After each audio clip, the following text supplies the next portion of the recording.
Looking to reach new potential customers? SRD can help. We work with any size business and budget. Plus, our amazing listener base grows every day. For more information on how your business can advertise with us, feel free to send us an email at sportsradiodet@gmail.com. SRD, Detroit's podcasting home. You're listening to a previously recorded episode of Armchair Sports Talk.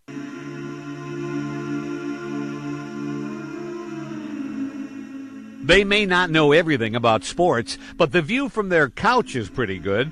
So kick back and enjoy a brew, because you know they already are. Here is Eric Dorsch. They're crazy enough to let me be in charge. Russ Ivanek. 8 out of 10 from the judges, 5 out of 10 from the German judge. And Justin Marcus. Our best defense has been long, hard, and yellow all year long. This is Armchair Sports Talk.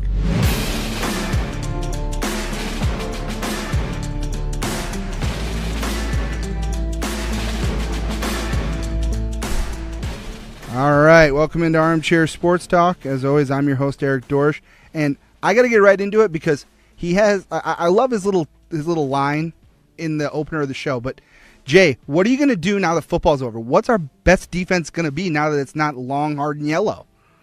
An invisible defensive core that we don't have. So Ghost. Okay. All right, we'll go with Ghost. Ghost. We're going to go with Ghost. Okay, that's fair. And Russ, you decided to go perfect down the middle. There's no sport indicating, but 9 out of 10 from the German judge. What would they give the Pistons so far in this little trade deadline scenario where we've reached? A one-way ticket out of town. That's fair. That's Russ Ivanek and Justin Marcus. Guys, we appreciate you being on the show today.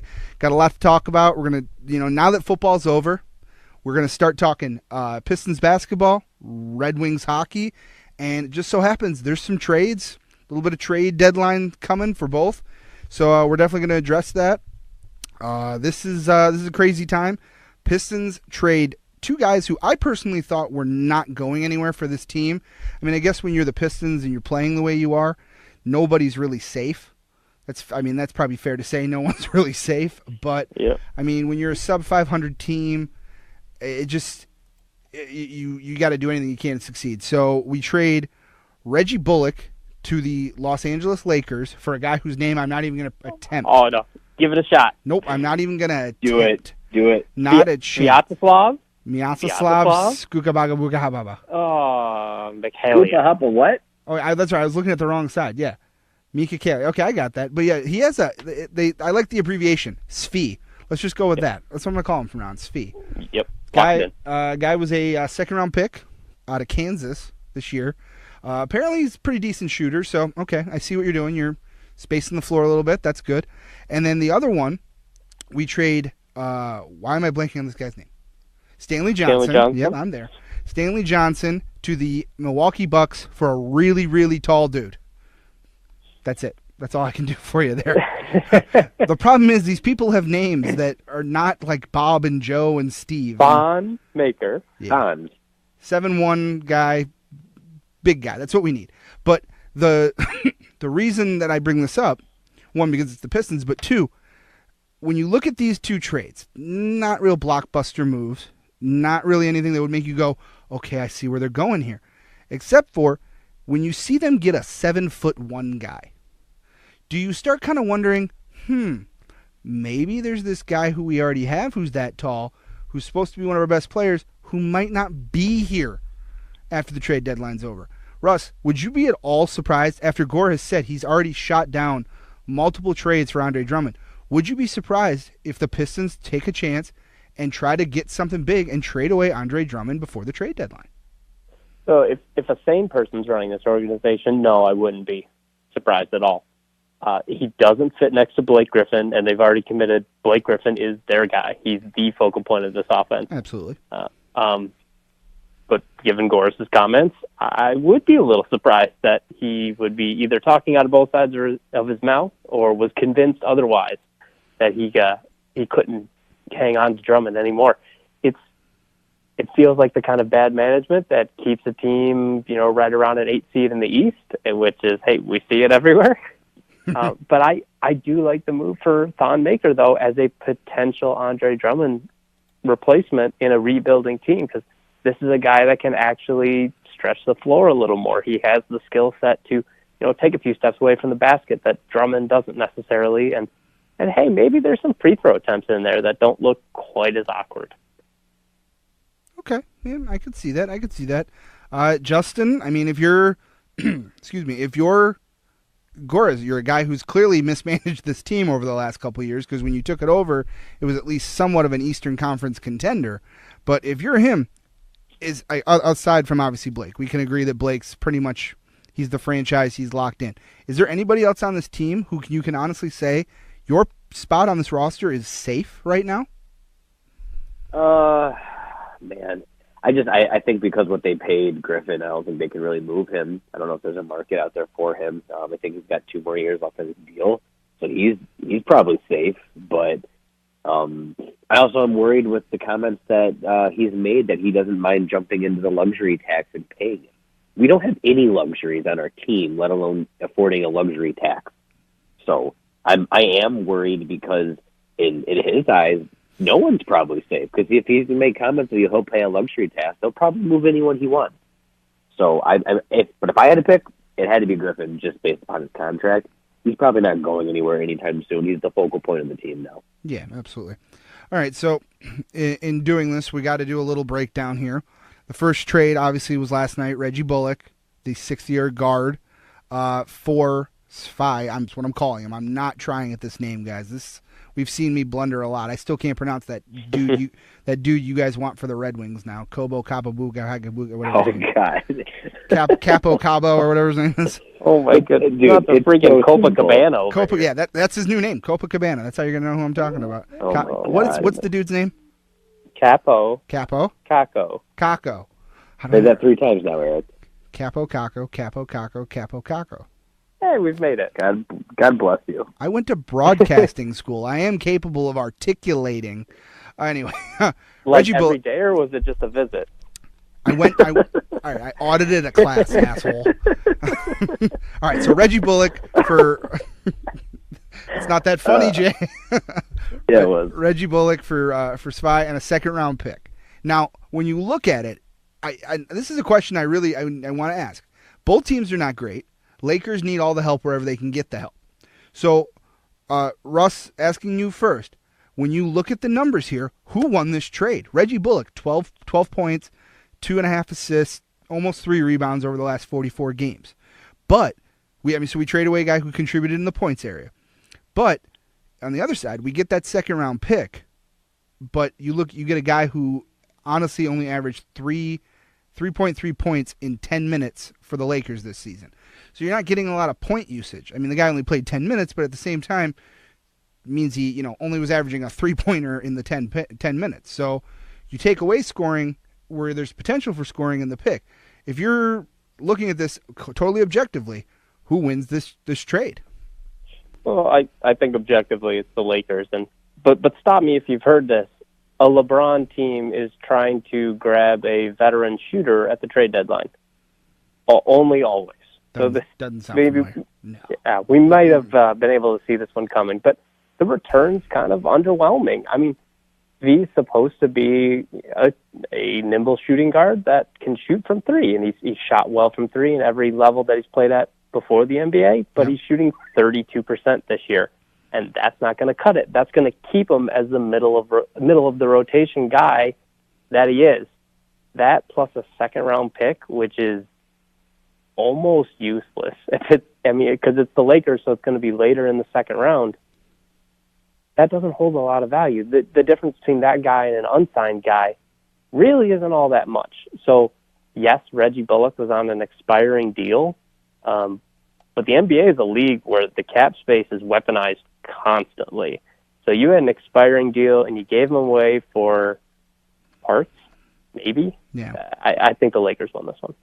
Okay, Jay, as a objective person here, who are you giving the win to when it comes to this trade? Did the Pistons do enough to help themselves, or did we kind of give away a little bit in hopes of a better return down the road? I honestly, I couldn't tell you one way or another, so I'm just trying to think about it towards the money. So if we saved money in any way, I'd say we got the better part of the trade.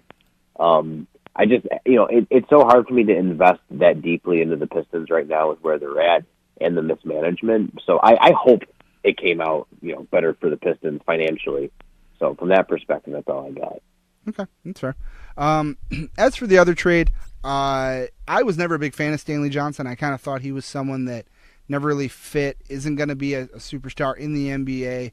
That small forward position is definitely somewhere we need to solidify with a guy that is going to be a lot more permanent. And obviously a 7'1" center is not that, but it gives you some depth, down below the basket. So in that one, I'm completely fine with that trade. Having not known a lot about Thon, I'm completely fine with Stanley Johnson going away. Not a big fan of him.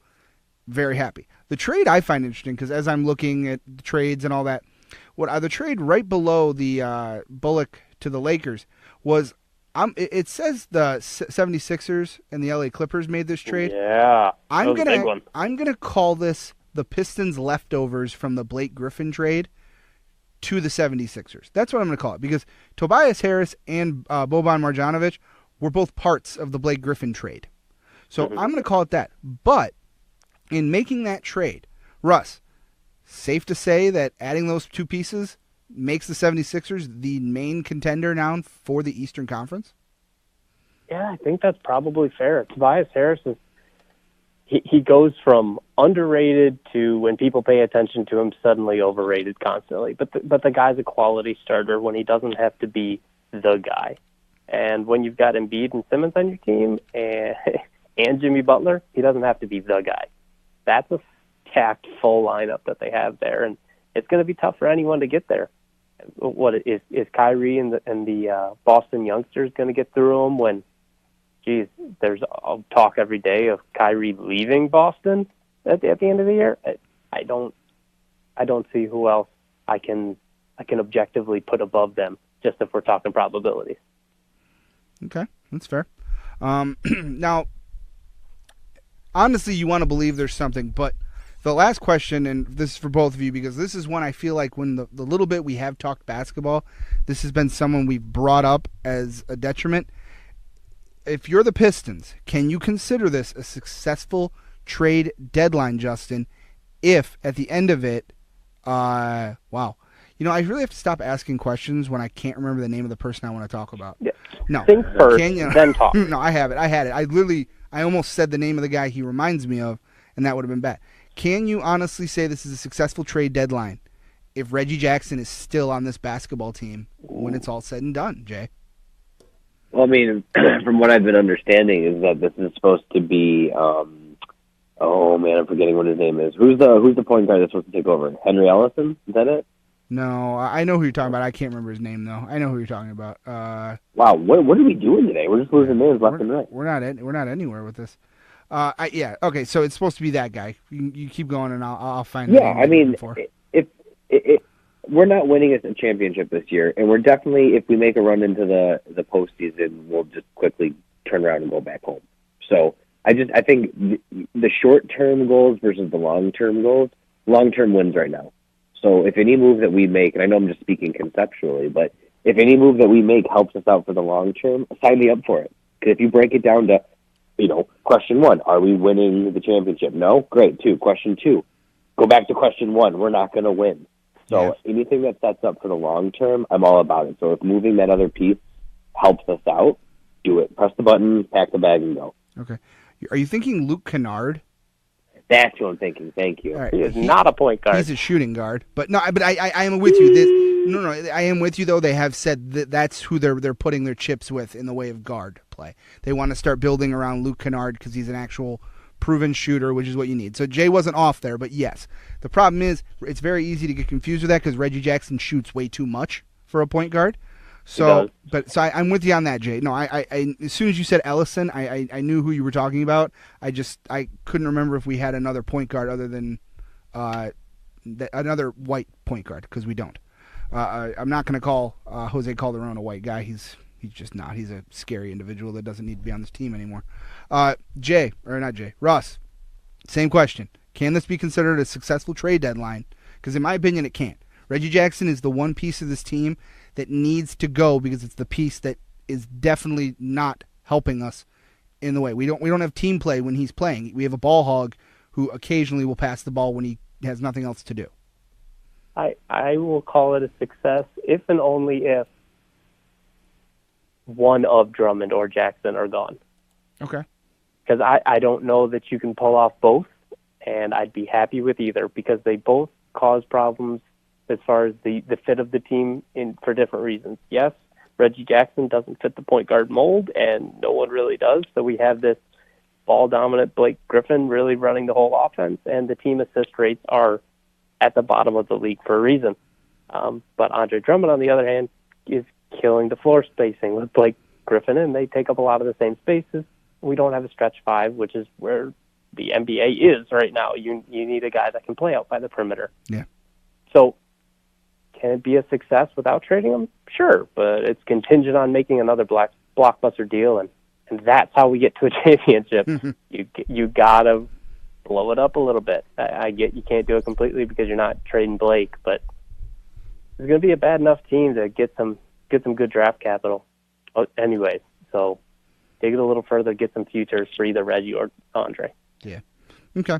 My last two things. One's going to be a simple yes or no, so we'll end it with that. But before I do, there's been one big, what I will call a big blockbuster trade since all this has started, and we were communicating during it, and I said this whole process from announcing he's not happy to being on a different team appeared to only take place in about an hour. Seemed to go from beginning to end very fast. That is Knicks forward Kristaps Porziņģis, traded to the Dallas Mavericks, and he was traded to them with Michigan's former backcourt, Trey Burke and Tim Hardaway, and Courtney Lee in exchange for DeAndre Jordan, the center, Wesley Matthews, and Dennis Smith Jr., a guy who we've talked about on the show before because for a while he was in conversation to potentially be coming to Detroit. This one's pretty obvious. The Dallas definitely got better. But the reason I ask, I'm bringing it up, is for that simple yes or no. If a guy like that, a once-in-a-lifetime player who Dallas is now more than happy to have because now they've got two very top-tier young talents on this team, if a guy like that a deal can be made. Yes or no, Russ or Jay, when this trade deadline's over, is Anthony Davis on another basketball team? Oh, that's loaded. I mean, it's loaded, but it's a fair question to ask because we've said on the show before, there's more than enough reasons for the Pelicans to just not pick up the phone and let this trade deadline come and go. And there's more than enough reasons to say, you know what? We might want to capitalize on the return because if we keep him and, God forbid, a month from now, he shreds everything in his knee, you're not getting that same return. So it's it's that gamble or, risk, and risk no payoff kind of thing. I'm just going to go with yes, simply because it's all about the players in the NBA. They can control where they go, what they want to do, what gets out there, what doesn't get out there. Mm-hmm. They get to control the narrative and the message. So, if a dude who, what was it, an ACL for Kristaps? If a dude who's on, he hurt himself and he got traded. Yeah. AD could probably get away with the same thing this year. So I'll say yes on it. Okay, that's fair. Russ, same loaded question: Is Davis on another squad, or is he wearing a Pelicans jersey till the end of this season? I think he is going to end up wearing a Pelicans jersey for the rest of the season. Whether or not he plays very much of it will remain to be seen. But do I want him to get traded? Oh, yes. The Kristaps Porziņģis trade is number one reason why I point to, hey, pay attention to the NBA, even if you don't like the fact that, hey, the finals is going to be 2 of 3 teams most years. Because this crazy stuff just happens all the time, and it is so fun as a team because the Knicks decide, hey, we got a talented guy. We'd rather the cap space because we think we're a desirable spot, and there's a couple free agents coming up soon that we want to take a swing at. I get that stuff. But the LA offered, 2/3 of their roster to the Pelicans? Mm-hmm. And the price is only going to go up, and they're going to keep holding on to him.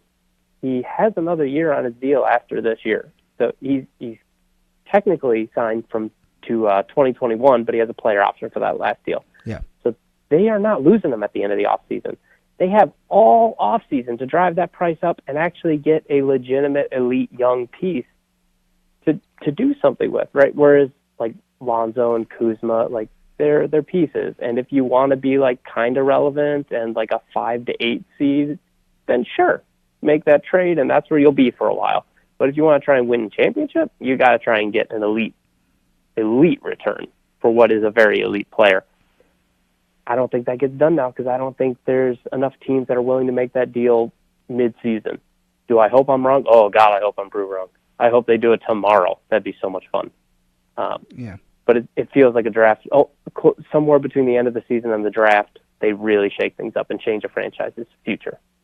Yeah, but like, and to give a comparison, the way you're saying it of what LA has thrown at them and tried to get, they're pieces, but they're not. It's almost like the compromise of saying Connor McDavid doesn't want to play in Edmonton anymore, so we throw out the offer of, hey, we'll give you Danny DeKeyser and Jonathan Ericsson if you give us Connor McDavid. Something doesn't add up. And they're all also, players. Like Nyquist and our 3rd-round pick, and Jimmy's on an expiring deal, so yeah, we'll throw him in, and we'll take Lucic's contract back. Hey, that'll help you out. Like, no, it's still not good enough. Yeah, it's throwing everything that's in the garbage disposal at him and seeing if it sticks. So I get it, I do. Me personally, they're both are legitimate arguments and both are fair to say. I personally think that I almost stayed with the McDavid conversation. I personally think that Davis is wearing a Pelicans jersey at the end of this year, but I will say I think he is no longer a Pelican by the NBA draft. I think once the season's over, those offers are still going to come, and you're going to actually know these first-round picks I'm getting offered. You're going to actually know where they are. You're going to know what you have. So you can go from being a team that's already probably in lottery contention to a team that's going to have a lottery pick and then a middle first round if you're the Lakers. Because the Lakers, while they're terrible, they're still going to somehow get into the playoffs in a very weird way. And, it's LeBron. LeBron's going to turn it on in the postseason, and they're going to at least make a run for it. So you're going to know where these picks are, and you can kind of start thinking, okay, so I can draft this guy and I can draft this guy. That, to me, seems fair to lose Davis and pick up a couple pieces. So I think he's on a team, but I think by the trade, Anthony Davis will be with another team, and that's just how it's going to be. I want to stay with trades, but we're going to go to a different sport. Brought up hockey, talking about Connor McDavid, so let's continue talking about hockey. Trade's been pretty crazy in the NHL today, since I have been more than willing to admit I know not as much about hockey as you guys do. I'm going to turn it over. We've let him host the show once before, Russ. We've let you host the show, Russ. We're going to change it up. We're going to let Justin host this podcast for the first time, and you're going to take us through the NHL trades. Jay, all right, it's all yours, man. Oh, I did not come prepared for this honor. Okay, I don't like this. No.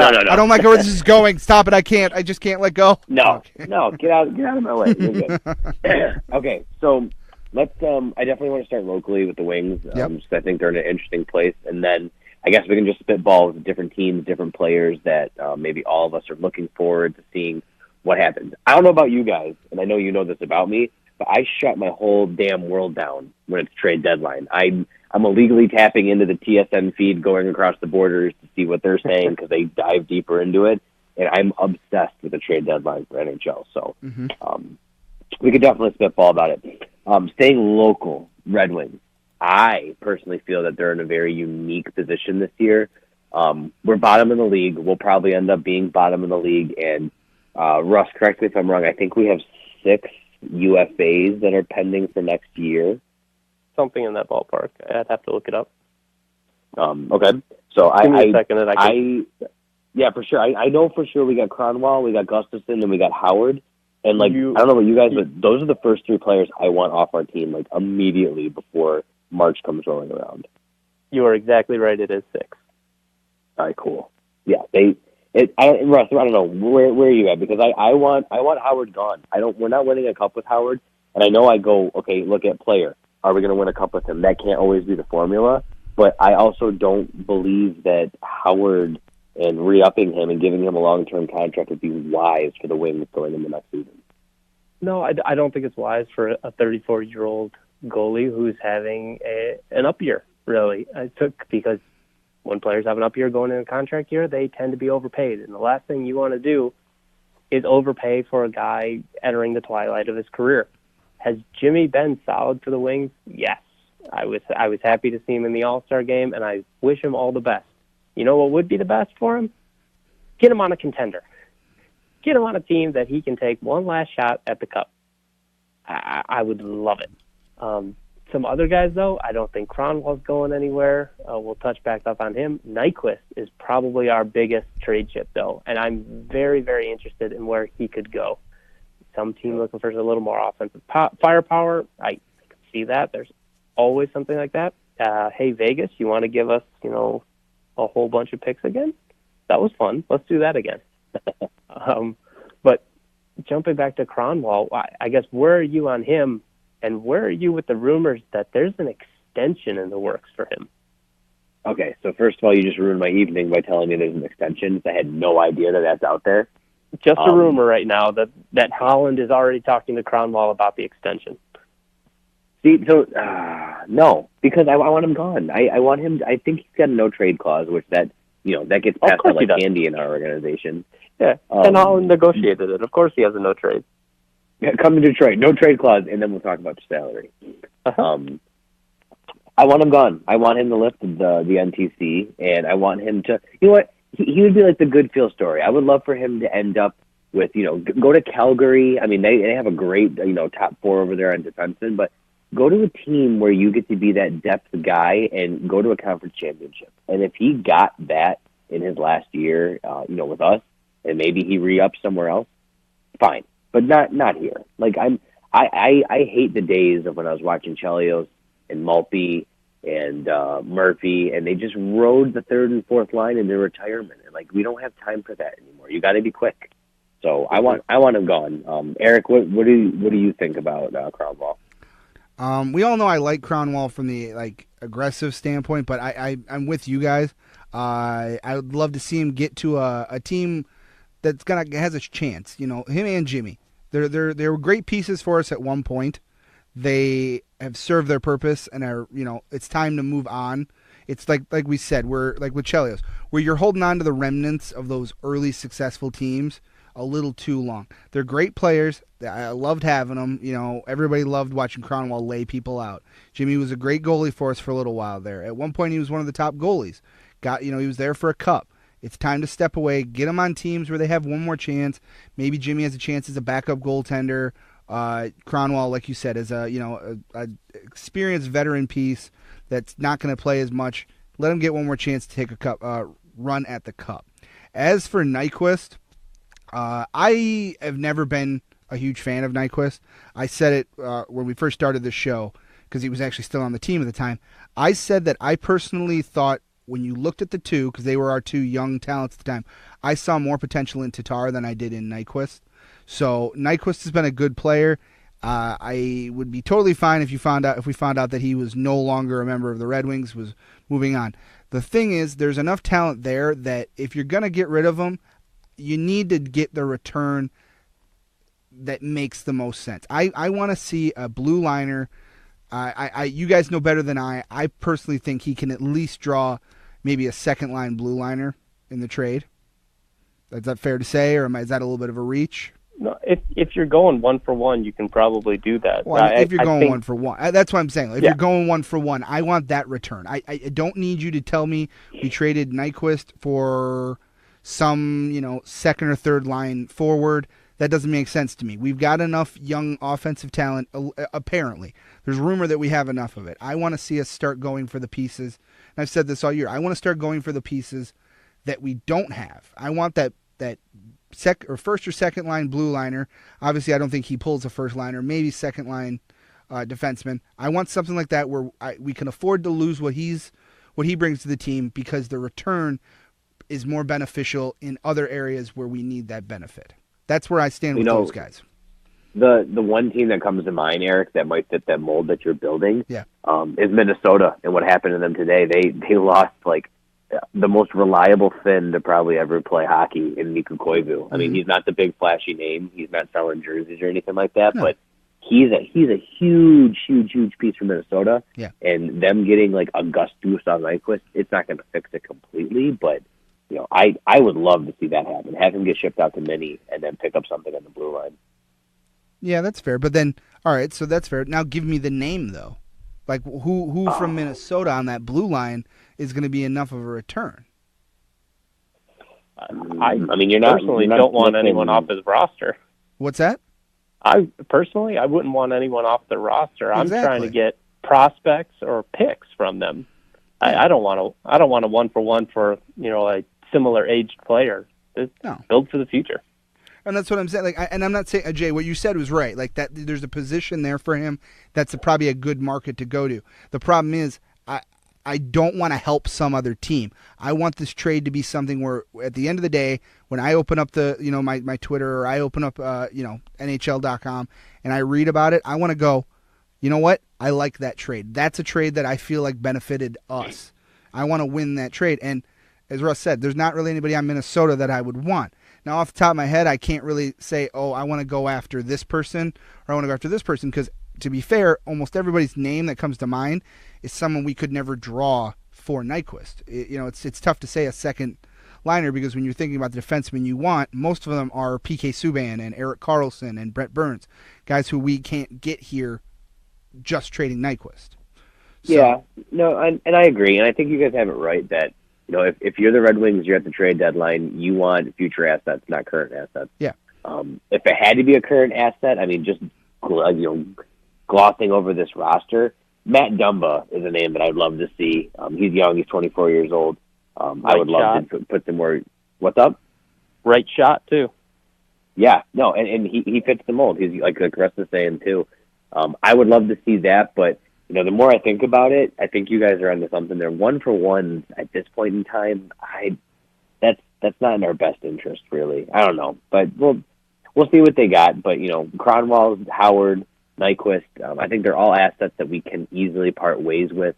To me, it would be affirmation that they're committing to tanking. And the last piece for Wings before we go more locally, I've mentioned this in our text thread before. I am concerned about moves being made right now, because of I want Steve Yzerman touching them.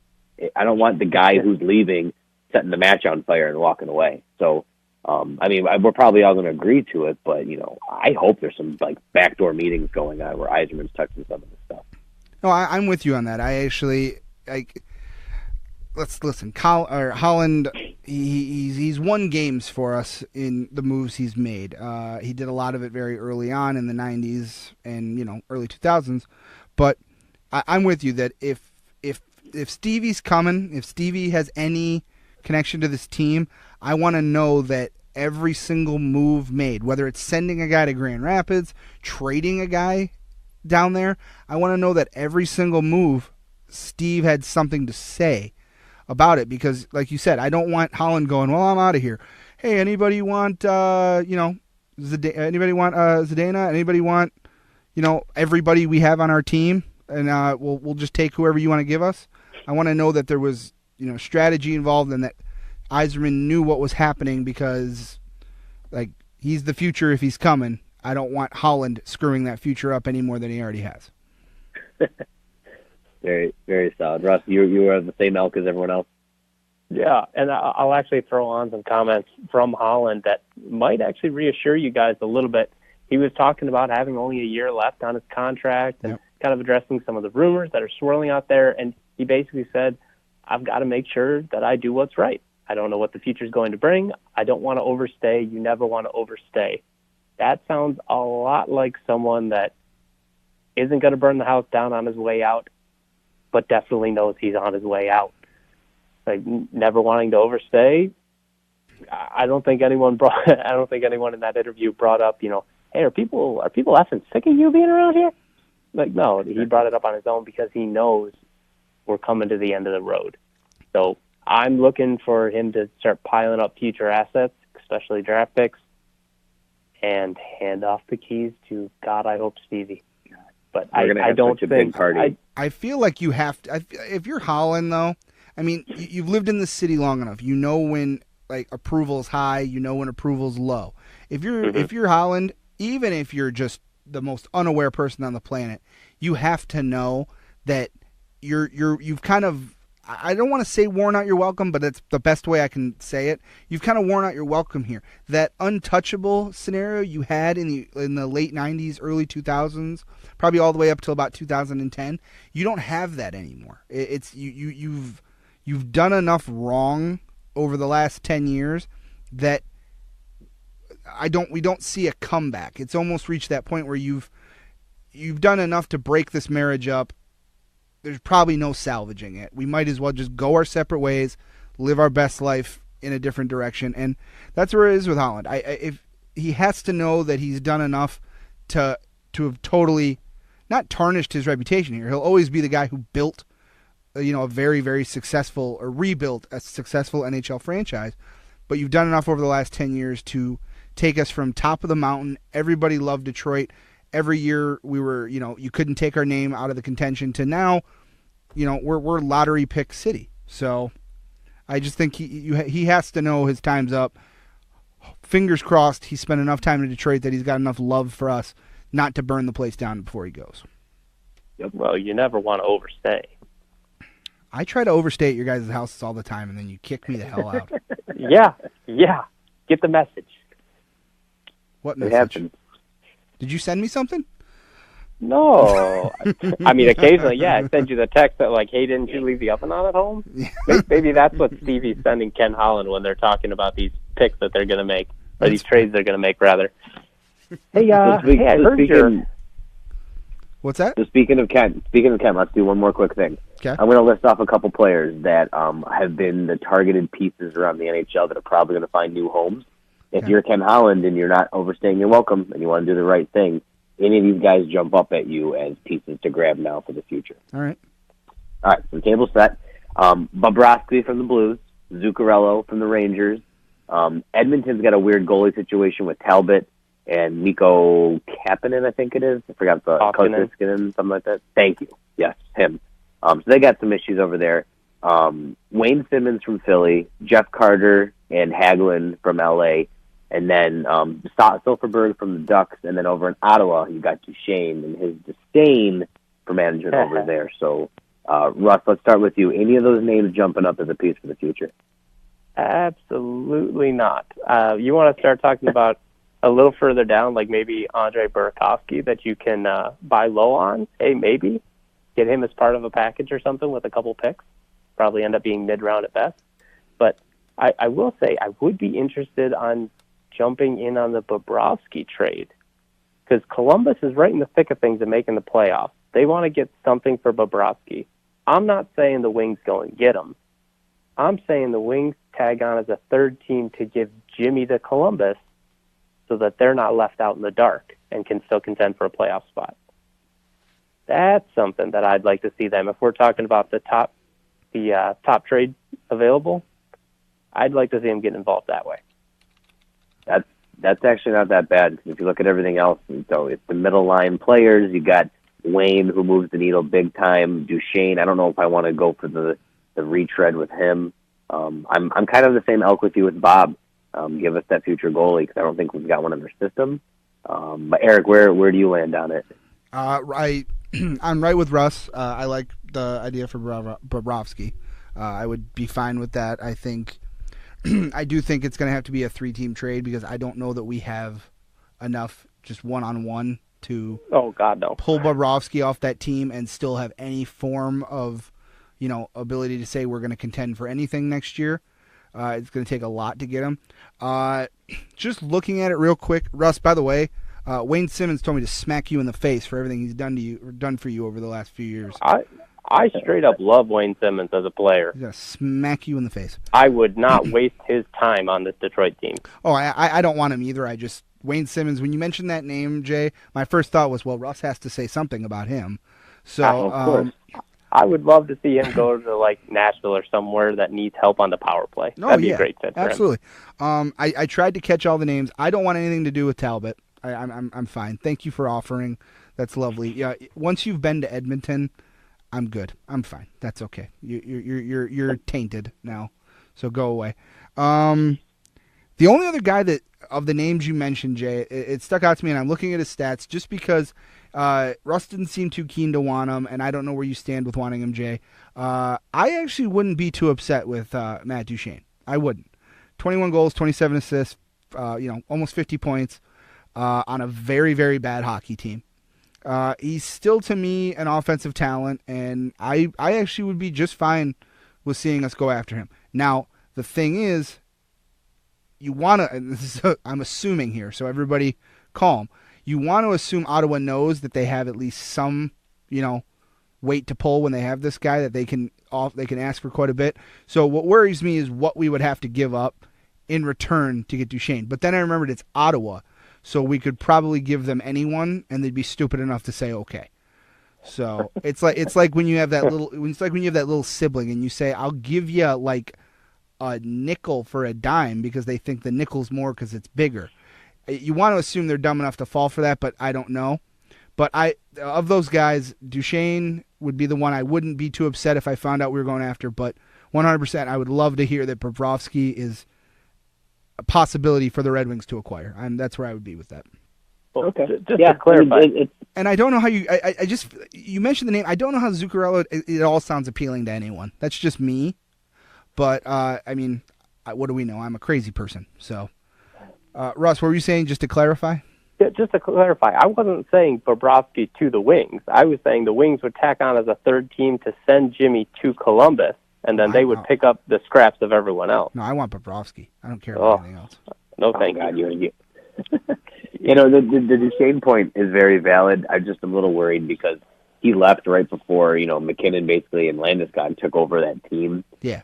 Duchene plays with another guy on his team by the name of Bobby Ryan, and I think they're just identical twins with different names because they both seem to have the same career path. But, Okay. I used to like Bobby Ryan. I'm not as big a fan as I was. I don't see that, to be fair. I get what you're saying. I still see enough potential in Duchene that if he can get out of there and get into a somewhat functioning franchise and a better condition, I could see him flourishing again and having some success. Well, that would be my way of saying it. Let's not forget, though, that Ottawa was so against trading within their division that San Jose was able to launder Mike Hoffman to the Panthers for free and pick up extra stuff. Yeah. Like that, I really doubt Ottawa would try and trade with Detroit. Yeah, you never know. But again, this is hypothetical. We don't even know if lines of communication are even remotely open for that. It's all speculation. Well, we got their captain that one year. We got Alfredson, so I guess anything is possible. Maybe we throw in a free Lyft or Uber promo code or something, and they're happy as shit. Yeah, with a camera blocker or something. Yeah, that's not good. Yeah. So, yeah, well, we'll see. But, Jay, what about you? You mentioned these names. Is there anyone on this laundry list you gave us that you would ever want to see the Red Wings take a chance at? I'm interested in Hagelin just because of his top-end speed. Okay. He was a terror for Rangers. I loved him on Pittsburgh. Now he's with L.A. God rest in peace your career when you go over there, apparently. Kovalchuk. I would love to see Hagelin come back home. He played for Michigan, so, of course, that plays to the city and being a Michigan-born player, or at least a Michigan player. Love to see the speed, and he's got it, and put him on the wing, let him fly. So that's all I got for us, and pretty much around the NHL. That's great. Ladies and gentlemen, Justin Marcus just hosted a segment of this podcast, and he did all right. He did a good job. Yeah, good for you, buddy. We're not going to ever let you have that responsibility again, but you can say you did it one time. That's fair. It's a wise move. I was in a good mood today. It was very wise of you. Yeah. No, this always fun talking this way. I honestly miss talking hockey a little bit because hockey to me is the one that kind of keeps me on edge because it's not one that I'm as familiar with as you guys are. So I really got to I got to look ahead of time and find the things that I need to know because otherwise I could get get hung out to dry. Like Russ, I never picked up that you didn't want Bobrovsky on this team. So it's interesting, but always a great time. Love talking basketball. It's sport grew up loving. So it's fun. We don't do it enough, and interesting to see that we're going to try to work it in. So my thanks to Justin Marcus, my co-host today, did a great job. Fantastic. Hey, I might have fumbled on the NBA, but I picked it up in the NHL. So I think that's like a C-. That was beautiful. That was perfectly worded. I love that. You're great. We're going to let you host again, I promise. Russ Ivanak, really appreciate it, man. All the stats make us sound a lot smarter than we really are. Yeah, I'm going to start sending pronunciation guides and rosters to you guys. No big deal. Have a good one. Hey, I will figure out how to pronounce one of those names by the time they retire. I promise. I'm sure you won't. I promise.